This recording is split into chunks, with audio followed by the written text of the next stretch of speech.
Welcome to the USA, where everyone needs a gimmick. I can't remember what bad things happened in 2015, so here's Gimmick's top 5 worst movies of 2015. Number 5, Pan. Vacation was so close to snagging this spot. I mean, in all honesty, it should have taken this spot. It's a remake/reboot of the Vacation series, with terrible humor that makes what they're doing seem ironic, but they're supposed to be genuine. What the hell? But no, for more personal reasons, I put Pan in this spot. Only because of 3 reasons. 1, a prequel for Peter Pan. No, I get it. You like money, that's fine. But as a prequel, you must know that because it's a prequel, there is literally no sense of danger for any of the characters we know. And for the characters we don't, we are just thinking about why they're not in the following movies. Oh, they must obviously die. 2, it's redundant. Simple as that. I mean, there are so many of the Pan movies, it's amazing. And 3, what are you going for with your movie? Timeless or pop culture references? They're supposed to be in Neverland and they're singing Nirvana? What? Why? Number 4, 50 Shades of Grey. What can I say about this? They tried making a porno into a movie. And don't try to tell me that it's just a romance novel. I read it!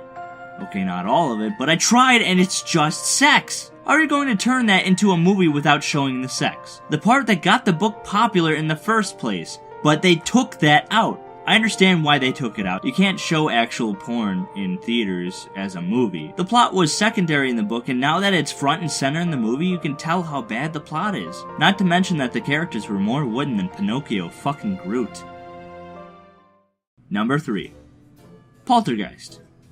Like, oh my god, okay, oh god. This movie deserves its own franchise killer. It's unbearable. Why remake it? Why? Everything from the original that made it scary is gone, and they make references to the best parts of the original without doing it right. It feels so corporate and generic. It doesn't even feel like it ends right. It has one ending and then a scene right after that that doesn't make any sense. I haven't seen this movie since going to the theater, but this scene is still a plague on my mind. It cuts from the house that they left without selling it, and they show up at a new house that they have interest in buying. The real estate agent starts talking about the house and all its features while the camera stays on her, and then she looks to where the family is supposed to be, and they're not there! It cuts to them in the car driving away laughing about it, like, nope, not gonna buy that house. It might have been funny if the agent said something like this house was built on a few graves and then the family skedaddles, otherwise now it just looks like they're pranking real estate agents wherever they go. Just does everything wrong. Number 2, Fant4stic. Oh, what can I say about this film? It felt like an empty world. Literally like nothing outside of the main characters existed because we saw barely anyone from outside their bubble. The characters except for Johnny Storm were unlikable. Editing was awful. Oh, and the problem and villain of the movie doesn't show up until 15 minutes left in the movie. What? Like, it was all slow build-up and then BAM! BAM! Oh, it's over. No. Bad movie. Bad. It was all fine until they time jumped it. It had good body horror vibe going for it until then. This movie was definitely going to be the worst movie of the year until I saw the worst movie I've ever seen in my life. Number 1, Joe Dirt 2.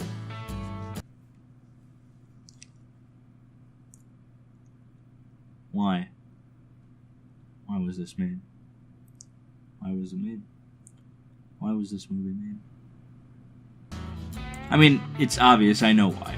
Every member of the cast needed money. Spade needed money, everybody needed money. Remember that movie that we did that had a decent following and was really fun to watch?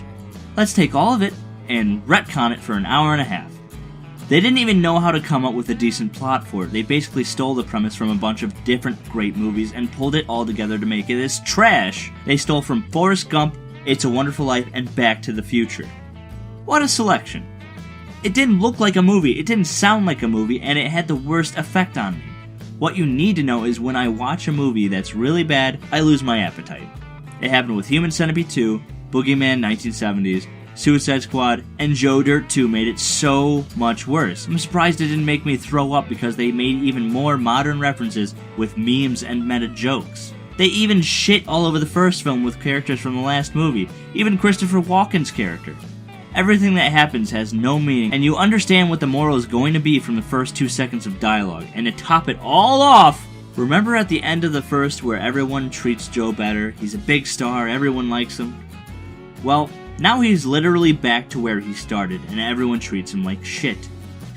What the fuck was this movie? I mean, I shouldn't ask for much when it's a free movie made only for Crackle, but that doesn't make it any less of the worst movie I've ever seen. And I know it's 2016 right now, and I don't even know why I went back in time to make these videos, but let's hope that 2016 has some better ones under its belt. It does. My New Year's resolution? Watch more movies. Clear your schedules, gentlemen.